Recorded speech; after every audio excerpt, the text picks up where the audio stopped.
we should probably get started. So thank you everybody for joining us. Really appreciate your time. Webinar, of course, is to be focused in on listening from a local business in Brisbane. So wherever you are in the world, thank you for joining us today, or the country, I should say. So without further ado, I'm just going to share my screen across for everybody. Now, a bit of housekeeping before we do get started in today's webinar. We are going to try and keep questions to the end of the session, just so that the flow of the session, I guess, it will flow a lot nicer. And then any questions that are picked up, I guess I will kind of mediate questions towards the end of the session. So please use the chat box if you do have questions.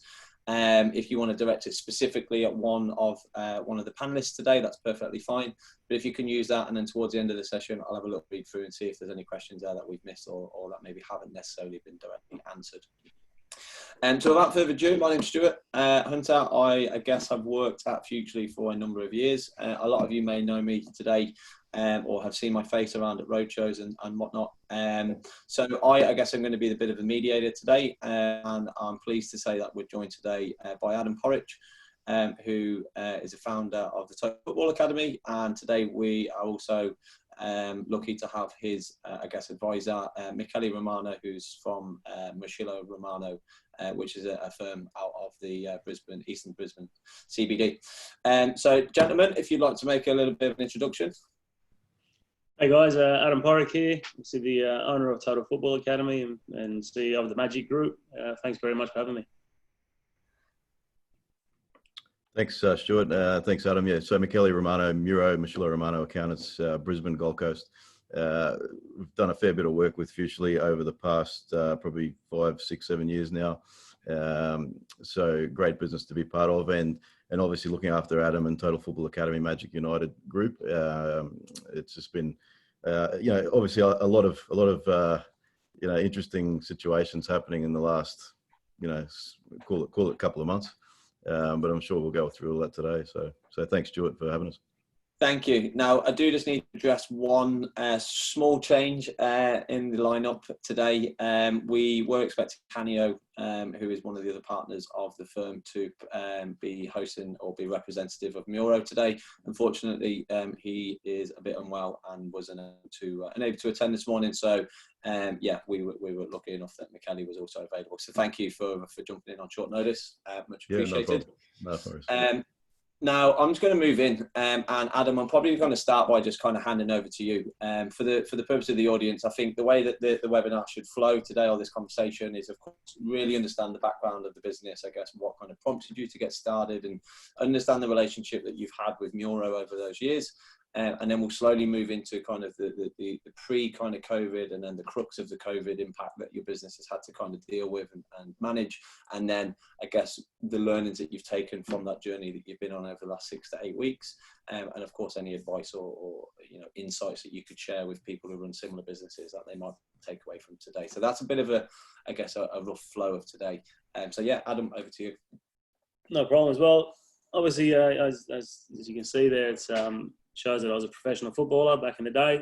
So that's really all I ever did. I've never had a real job, so to speak. So I got into football when I was 3 years of age. My dad pushed me into it and found I had a bit of talent, and then carried on. By the time I was 16, I'd played in the Youth World Cup, and by the time I was 18, I was playing in the English Premier League. Unfortunately, I blew my knees out quite young, and I was retired by the time of 26 in professional sport. Came back to Australia, and then bounced around a little bit in the old NSL, which is the current A-League. Lasted about 10 games before the knees packed it in altogether, and then that was it. And then in 2000, I was unsure of what I was doing. I probably spent about 2 years doing nothing at all, just living off whatever I'd earned and drinking myself crazy, and decided, well, now's the time to do something. And it was just a friend of mine had his son that wanted some personal training and asked me if I'd do some. And I just went, you know what, yeah, I'll do it as a favour, I'll have a look. And he brought his son down and another kid by the name of Tommy Orr. So Tommy Orr went on to play for Australia and been to 3 World Cups and had a distinguished career in football after that. And look, I'm not taking credit for Tommy Orr by all sense, but that were the two first kids that I did any kind of training with outside of that. And then sort of from there, we ended up doing 2-3 weeks where it was just those two. And then 2 weeks after that, there was about 20 other kids down there. And I just thought, you know what, well, I'll get some beer money out of this and charge them a tenner each. And the next minute, we have more and more. So then, I decided to approach some of the local schools and start doing some school training sessions. And then one thing evolved into another. And 20 years later, here I am with no real education and stumbled my way through the last 20 years to get here and sort of now working out actually how the business sort of works and move forward from there. Probably 10 years ago is when I met Kanyo and Michele. I think it's around 10 years ago. That's right, Michele, yeah? Oh, I think probably more than that. It goes back about 14, 15 years. I think your lovely wife there was our bank manager at the time, I think. And when she told us who her husband was, we were like drooling at the mouth and going, oh, okay, well, we've got to meet this guy. We've got to get out there and help him out. So I think that's where the relationship started. Yeah, that's right. And you'll find my timelines are terrible because my memory is absolutely shot to pieces. But we've had a good relationship. We've had our ups and downs, and I'd have to say that our downs were down, and the one beauty, and I've never really said it to Michele, I'm happy to say it now, is that he's stuck by me and brought in people that service my business 100%. I couldn't recommend them any higher right now than what I do right now. The people that he's brought in, the strategies that he's put in place, and and I can pick up the phone and get hold of somebody instead of someone's going to call me back. It's been excellent. So thanks very much, Adam. I'll pay you later off for that one. Yeah. And then after 15 years, I've never even said one good word about him, and here I am blabbing on about a few good words. But yeah, that's sort of where Total Football Academy went to. I went into schools, and then I run my own club now. I've got 2 clubs, Gold Coast Knights, who play in the Premier League, which is the second highest comp in Australia. The National Premier League, National Premier League, yeah. And then we've got Magic United, which is our signature club. It plays in the local league. We're just in negotiations now with Wynnum Wolves to take over their football operations. And there's a few other clubs that we're discussing now as well.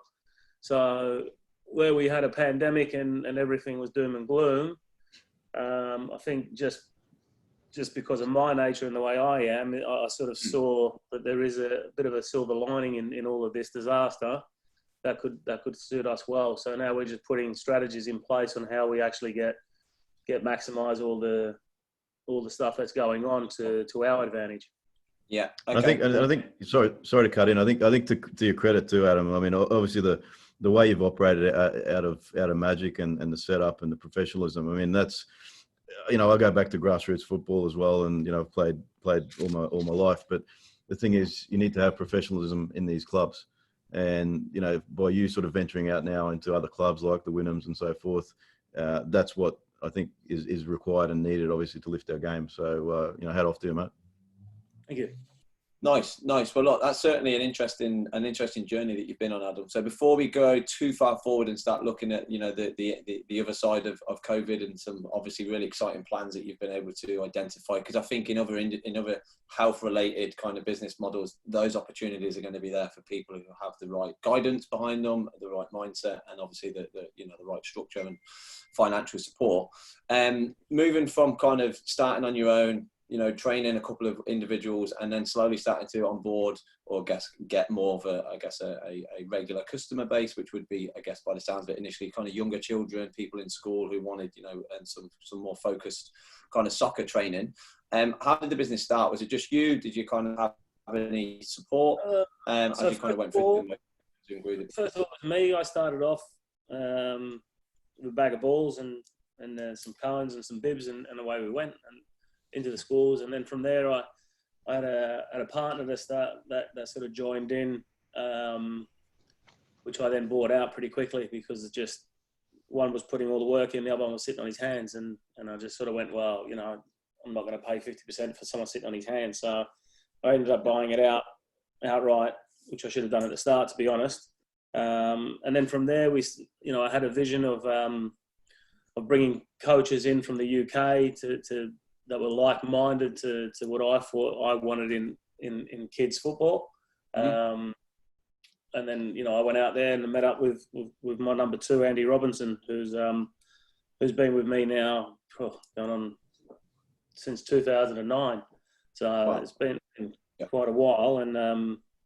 And he came out here to start off with on, I think it was $40 a session. So he picked up from the UK, $40 a session. No guaranteed how many sessions we'd have. And he had a clear vision of what he wanted to accomplish. He liked the vision that I had, and we've been together ever since. So that sort of turned out all right. From schools, then we operated our own club, and I think the key for us moving forward, the schools were good, but the schools were they generated an income, so we couldn't really go any higher than where we were at the schools. We were probably 10 years before our time doing all the school market. And now we're sort of like the schools are coming back to where we thought they should have been 10 years ago. So we're a director of coaching in schools. We've got massive contracts inside of those schools now to provide all their coaches and staff and look after all their kids. So that's a big one. Then the club sort of came along. We got an opportunity to take over a club. Taking that over put us in good stead, but we didn't realise that the club had 40,000 in debt. There was a lot of hidden costs that were, with people turning up saying, they ordered trophies from us 3 years ago and we haven't been paid. So, we had all that kind of stuff to deal with, but we got through that. And now we're probably in the forefront of everybody. Like, our main competitor now is, when we do our analysis is the FFA and Football Queensland and Football Gold Coast. They're sort of our main competitors. From the competitors behind us, there's a country mile. What we do compared to everybody else is very different. So that's sort of where we're at. Amazing. I mean, like, even identifying those opportunities for you is fantastic, and obviously the way that you assessed schooling and now the schooling has come full circle probably is a testament to the growth of soccer and just the FFA and the quality of the league that I guess has grown over the last decade or so here in Australia. With regards to then, if we fast forward then through your growth, maybe 5-10 years, and then to the start of this year. In specifically related to, I guess, the pandemic and the nature of the business that you run, were there any indicators? At what point did you start to see things were, starting to deteriorate in terms of revenue and bookings, and I guess just the general mindset and the feeling of the atmosphere and the classes that you were running? Well, ours was, put it this way, if this had happened in January, we wouldn't be sitting here now. It would have been a very different story. So we did get a little bit lucky in terms of that it hit in March. Again, football is a very seasonal business, so you get your bulk of your money coming in late January, early February, and then you've got the payment plans that sort of stretch out through the year. So we're very lucky that in that January, February, early March, that we started getting a lot of the money in that was outstanding. In our other club, we got that in way before. We got that in October, November, December. So. In terms of having a big cash reserve, we were lucky there. When it all started breaking out, it was in January when we first heard about it, and everyone was saying, "Oh, we'll be fine," and little did we know that we weren't going to be fine. But literally, we were the first ones down. So when everybody else was still having, 2-3 weeks of work, we were gone. We were shut down. I think it was probably the first week of March. I think we were gone, and because the schools shut down immediately, there was no contact with schools. Big groups went down. So in terms of actually losing revenue, we didn't lose revenue as such. What we lost was the revenue moving forward. So we didn't have to refund anybody for the work that we'd already done. We were in a good cash flow position before we started. So we'd literally banked up 10-12 weeks of reserves in cash, and then all of a sudden when it shut down, we'd probably lost about 150 in future earnings. So quite a significant amount of money to miss out on. Like on a business, of operational costs, right? That's right. And not only that, like, if you're going to recoup it, then you can sort of accept it, but that you're not going to recoup it. It's impossible. Like, the schools now going back are talking about a 4-week competition to a 4 to 6 week competition. So whereas before it was a 2-term, it was an 8-week competition, 10-week competition. So it's now we're looking at, how are we going to recoup that lost money? The schools still have it. It's not like they've, the school fees haven't gone down. You're still paying the same. So what we need to be clever and offer what we're offering in 4th term to try and recoup that 150. But again, all you're doing then is recouping that. You're never going to make more. So, you're always going to be behind. But if you take it like that now, then you'll drive yourself crazy. Whereas we turned around and said, all right, let's forget about that. That's done and dusted now. How do we go to the next level? How do we make sure that we can now operate? How do we fix our operation? Do we think that we were running at 100% capacity? Which, when we broke the business down, I don't think we were. I don't think we're anywhere near it. So we broke it down. We had a look at it. We've changed the model on what we believe that should happen now moving forward. Yeah. And for us, it was difficult as well because we let go of about 25 to 30 staff. A lot of those went back to the UK or back overseas. So we're sort of running on a skeleton crew now. What do we got? We've probably got about 14, 15 coaches that are at full operations, which is not too bad considering how much staff we had. And even back then, I don't think our staff were at full capacity, whereas now they're at full capacity. No one's whinging. Everybody's doing the job as we ask it to be done. And I think we give a better product to our customers now as well. I think we were sort of driven to the point at that time that we were getting sucked along with the momentum. And we didn't have time to actually step out of the business and work on the business. We were in it. We couldn't slow it down. We had to run with it and just sort of adapt as we were going.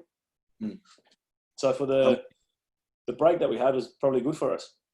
Okay. And you would say that's probably the biggest lesson then from that was just the ability to pivot and to be able to create different models and different versions of the future relatively quickly, to be able to ascertain, all right, well, where do we need to save money? How can we, as you said, how can we plan for a much improved Q4 maybe versus last year where you maybe didn't have the same problems of revenue gaps, early on in the year? Yeah, 100%. Like last year, although we were the best at what we did. When you look at it now and we've broken the business down, we could have been so much better. When I look back over the 20 years that I've been in this game now, if I had known now at the start, this company would have been so much bigger, because of the mistakes that we've made and programs that we've done and sort of looked at it. It failed. Why did it fail? We'd only know because it failed. Those kind of mistakes we wouldn't have made, and the good thing about this is that we've had, we're going on to 10, 12 weeks now where we've had time to look at the business and sort of go, right, what if we do this differently? What if we get our staff working across the 2 clubs? Whereas before we'd have designated staff for one club and a designated staff for another club. Whereas now we've decided that we need that staff to work in between both clubs. So that they're getting maximum exposure of all the kids, not just one bunch of kids. Yeah, which is obviously great from a customer perspective. But then internally, I mean, working with Muro, I imagine this is where, the support of Michele and some of the other staff at the firm have helped you with the support of the different scenarios. Do you know how many different types of scenarios you've kind of ran over the last few months just to really look at the future? Probably looked at maybe 5, 6 different scenarios, how we can operate or what it would look like when we came back. Different events, different concepts of football, like 7-a-side, 9-a-side. What will the restrictions be like? And we're in a position now where we still don't know what the restrictions are going to look like. Our stage 2 restrictions are actually more advanced than stage 3. So you can tell that the government's so far behind, they can't even catch up with the restrictions of what's going on. For me, it's just insane. We got 1 active case in Queensland, and we can't have more than 100 people together. Yet we can go and protest 30,000 down in Brisbane, no reason whatsoever. It's very, very interesting times, though. The political side of things is taking precedent right at the moment. 100%. So by us not being able to attract any supporters as well, we've sort of missed out one of our major events, which is the Premier Invitational, which had about 130 teams come to it. It gets government backing as well. So plus we have about 5,000 people here a day for 6 days. What we turn over in the canteen and the bar and everything like that, it's huge. So we miss out on that now as well, just because we don't know when the crowds can come back in. Yeah. You can go to school and you'll have 1,000 kids at school and the kids are jumping all over each other. It's not an issue. So there's no rule for one and another rule for another. So that's sort of what we're everyone's sort of whinging about that at the moment. But again, we just got to crack on. We can't sit there moaning about it. And I mean, you said, sorry, Michele, after you. Sorry, sure. Yeah, I think Adam, you probably learned from the GFC, back 2011 when things sort of went left and right, what to do. Because I mean, I still remember the phone call from you on the Saturday after this sort of thing had just sort of taken over, and you're pretty much going, what do I do now? Where do I go? And the steps that we had to implement. So, I think your taking to social media was a big plus. I think Andy and yourself had a good play at that, getting the social media moving prior to obviously all of this stuff happening, because I think with that you really did cement your place out there in people's eyes, and I think it probably made it easier with that transitional part. I mean, I know yourself, like myself, probably not active on Facebook prior to all this, but obviously since that time. You have been there pretty vocal and, got yourself on Channel 9 there as well. So I think, I know you're able to pivot and move pretty quickly, which is a testament to you. And that's where I think going forward, thinking about the next steps, I don't think that's going to be a problem. It's just obviously dealing with what we've been handed from governments and then sort of stepping around it. Yeah, 100%. When we ended up getting shut down, it was having John contact us straight away. We were on the JobKeeper straight away with the tax breaks and everything like that. So we knew that we could get through to a certain point in time. We knew that we were safe getting to there. Then we quickly went into the Zoom session. So we started doing football from the home. So we had coaches on Zoom doing. Danny Morton had the girls program running at 70 girls every session that he was doing on Zoom. I was going down to the club and doing ball work off the wall, and 25 kids were doing smashing balls around their house and that. So we were doing that 3 days a week for each age group, which would be no different to their training sessions. Then when it sort of lifted to, we were doing one-on-one sessions for the parents that lost both jobs. So we were doing that for free. Then we had other ones that were doing, minimum sort of payments for one-on-one sessions, the family of 2.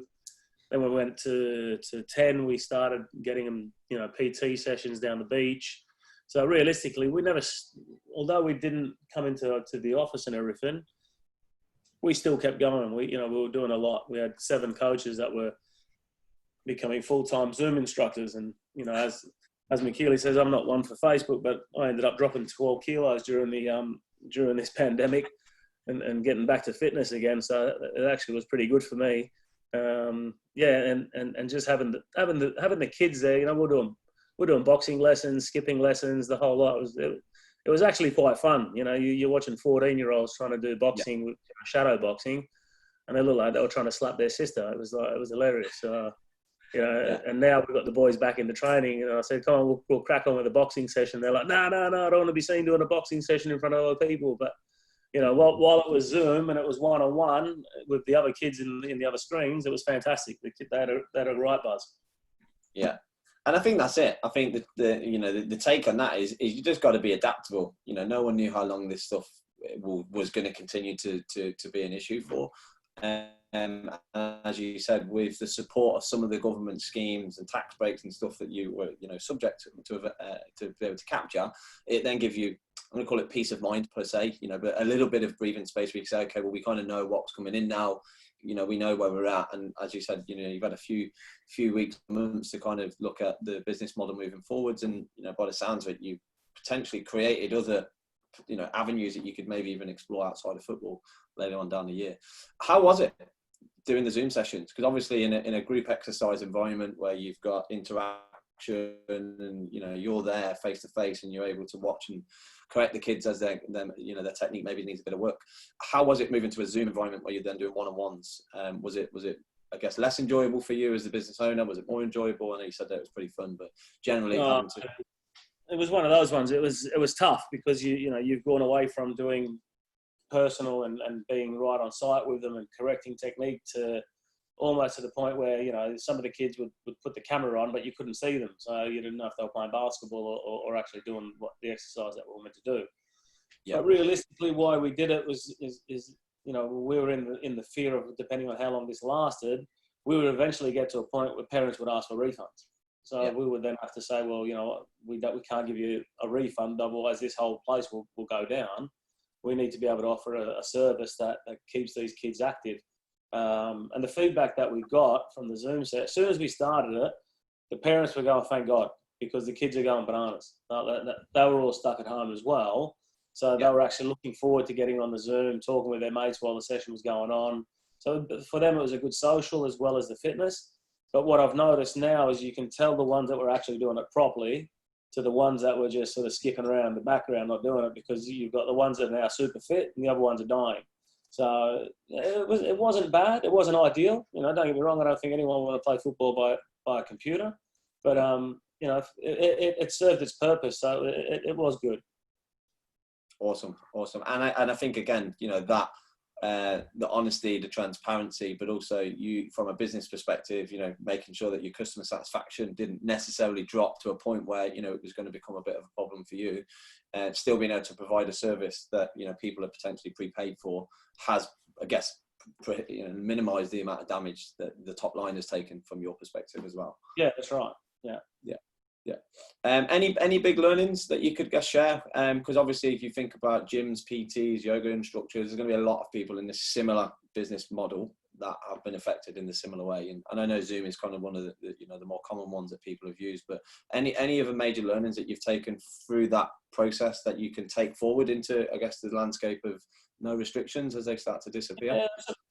Yeah, I dare say honesty. I dare say a lot of us, sometimes try and sugarcoat it to our clients that everything's rosy when if little Johnny's not doing it properly, and we don't want to upset the parents or the clients. And for me, it became to a point there where we had to tell them exactly what was going on, and the reason why was no one expected this to happen, and then all of a sudden parents were sort of going, well, yeah, this is really bad. We've paid good money to be in this program, and the program is not going ahead. So let's say 50% of those people decided to pull their money, well, you're gone.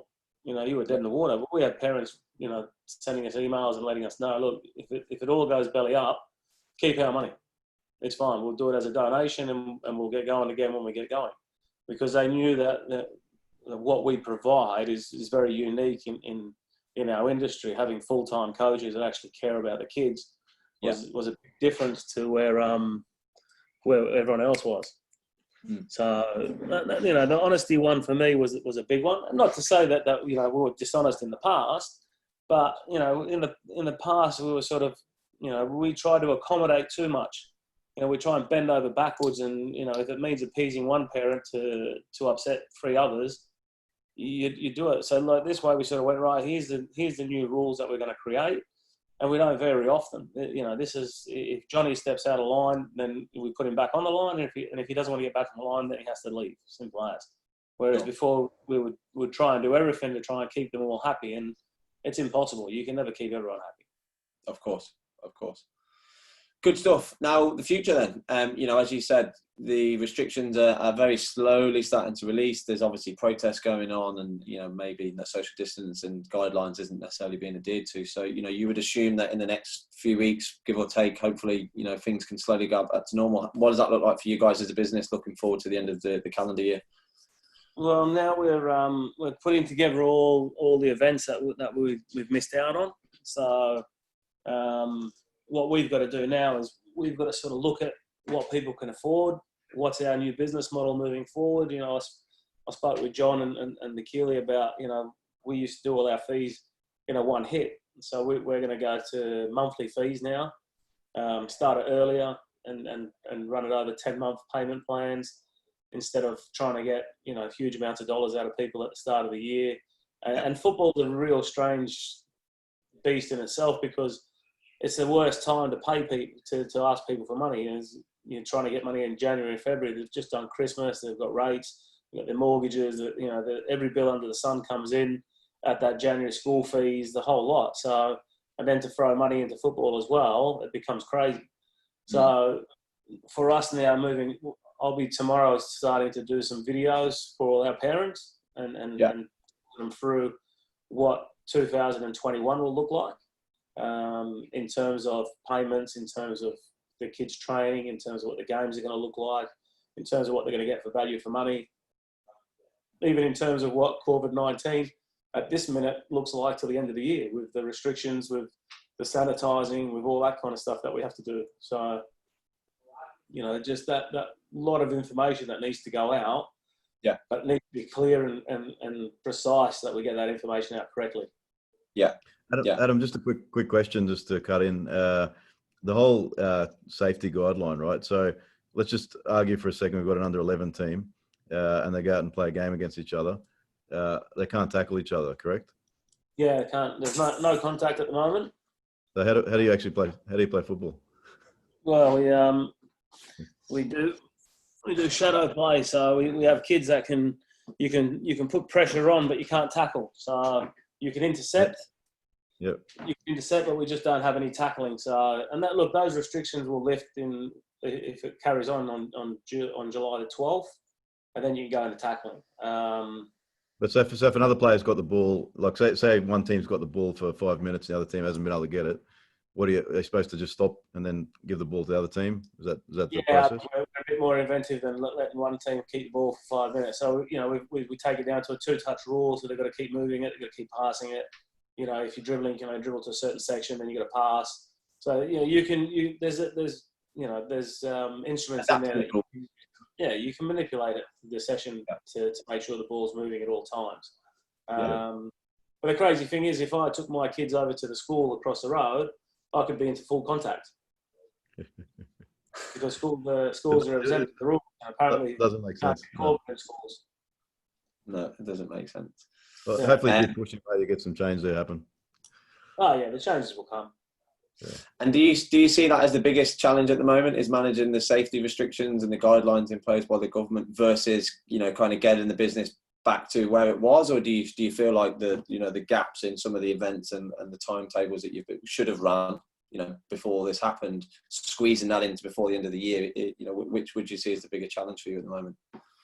I think getting the events back up and going, they're the biggest one, because now, where you're getting an extra $85 a player to play in massive events, parents, reluctantly going, I'm not sure if I can afford another $85 and all that kind of stuff. So that's it. The safety part of it, look, for me, I don't understand how the kids are picking up Corona if there's no Corona. I'm not carrying it in my pocket and I'm not passing it on. So I'm just, and I get the fact that there's a lot of fear mongering going on and all that, but what have we? 105 deaths. We've had more than that in the flu season. We get more than that in cancer. We don't stop people smoking. So it's been a strange one, really. Yeah, and look, the fact that people have died and it's terrible, but I'm sure that we could have isolated a bit better than what we did. Sure, I agree. Now, with regards to the ongoing management of the business, then it sounds like you're heavily involved in a lot of the analytics and the analysis. Adem specifically, is that something you manage with the support of Muro behind the scenes with John and Michele and some of the other guys there? Yeah, my big one was just making sure that I knew where I was 3 months in advance. I needed to know, and because our calendar year doesn't run like a tax year, I struggled for 18 years, Michele, so I'm trying to work out why I was losing money and going, well, hold on, my bank account doesn't say that, and yet you're telling me I'm losing because we're going from July to July, but I work from January to December.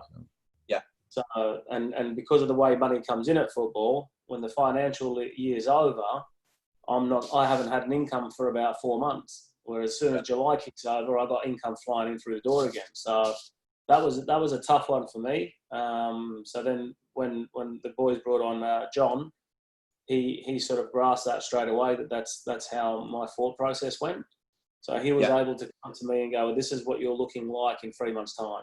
This is where you'll be, on how the current money's coming in, and this is where you'll be in 3 months' time, which was perfect. And then we got the ATO and all the GST and all that kind of stuff sorted with the supers, and so that was all coming out weekly. So instead of it building up, and and Keely will tell you, I can't. It drives me insane to pay someone $6,000-7,000 in a quarter. I'd be like, nah. So now everything goes out weekly, and I barely miss it. So I know that it's coming out, but it's better coming out like that than hitting me in the quarter and me sitting there going, well, what on earth am I paying for now?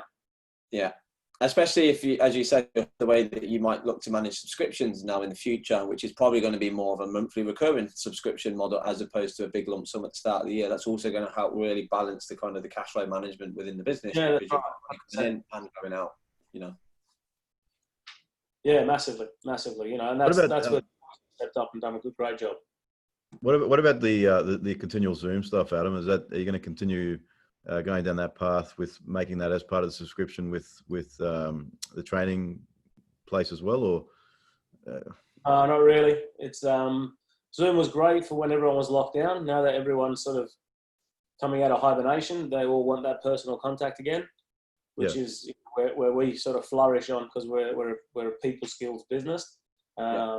And customers attract new customers, and word of mouth is massive for us. So, whereas a lot of people go, "Oh, Facebook's great for our business," I've seen Facebook and gone, "All right, then, am I really buying anything off Facebook?" I guess I'm a dinosaur in terms of buying online and things like that, and I just don't do it. I need to go to the shop and feel the product and do that. But you got the new generation coming through. They're happy to do computer and shop online, all that kind of stuff. Whereas I just don't do it. So in our business with football, I don't think football's changed a hell of a lot from the conception of it to now. I think, we've got quicker. Are we doing something different, better than? Are we doing anything different to what they did 25 years ago? Probably not. We're just doing it better. That's all. So we're not reinventing the wheel. No one's coming out of here going, "Oh, look, I've designed this session that no one's seen before."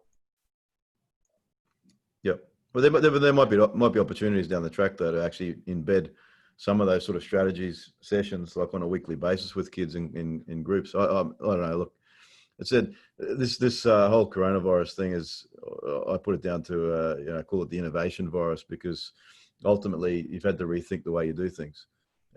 So it'd be crazy to sort of overlook some of those things too and just go, well, it is what it is. I think there are some opportunities, but obviously it's got to go out to your members there and get feedback and see what comes of it. Yeah, 100%. I think being active and that regular communication, whether it's a video to address the new lay of the land, to communicate how the value is going to still come for the customers and the parents and the schools and everyone else that's kind of paying you to do the things that you do. And I think that is probably one of the biggest things you can continue to do in any medium, whether it's a Facebook live stream or if it is a Zoom video where you send out a newsletter and invite people to join it, record it, and then a bit like today's session. And I feel like even last week, the webinar I did, the communication with customers is key to stay relevant and to make sure that your business isn't, going to very, very quickly continue to deteriorate as things start to get better. And it sounds like you've kind of been all over that, which is probably why, you're now kind of gearing up for phase 2 of the kind of lockdown and restrictions. Yeah, 100%.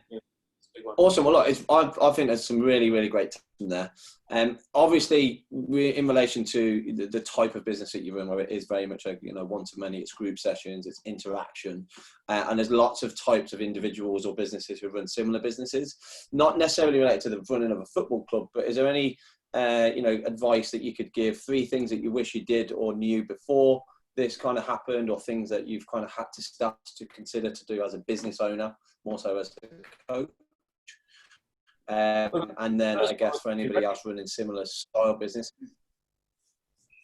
Yeah, I think just to be ready, I think we take it for granted that everything's going to be rosy the whole time. I know on the Gold Coast especially is, we're a market that's driven from self-employed people and successful people, but as soon as something like this happens, you can see how quickly everyone shuts down. They've probably got 3 weeks where they can survive. I was always one that I wanted to be at least have 90 days survival mode if everything went pair up. So that was probably my key. Number two was the communication with our customers. You know, I think if you've got a real good communication base and talking to them all the time and feeding them information, they'll understand where you're at, even if they were in the same situation as we were. You know, we had one customer, client, friend who their electrical, she got laid off and their electrical business went to running on 25%. So, you know, they were hurting just as much as we were, if not worse. And so I just turned around and said, look, come and do these sessions for free if that helps out. And that's all that was needed. You know, just a little bit of help, little bit of reach out and give them a hand. That was enough to get them on side. And that goodwill will come back to us tenfold. Mm. And then the third one, I should have bought Afterpay when I was $8.90. Yeah, it's gone up quite significantly. I've seen that myself. Oh yeah, it's going crazy. Yeah. But I think that's right. Yeah, I think that's right. You know, Adam, and the communication is paramount. You know, like that's one of the things. As soon as COVID hit, Kanye and myself obviously jumped to online media to get information out there, because you know information is key. I mean, they say cash is king. Information is critical, and I think you need those two recipes to have a successful business. So, you know, again, Adam, yeah, hat off to you, mate. I know things will get better and go back to normal, but obviously we have to step through a few of these hoops still between now and Christmas. So let's keep the tight ship going.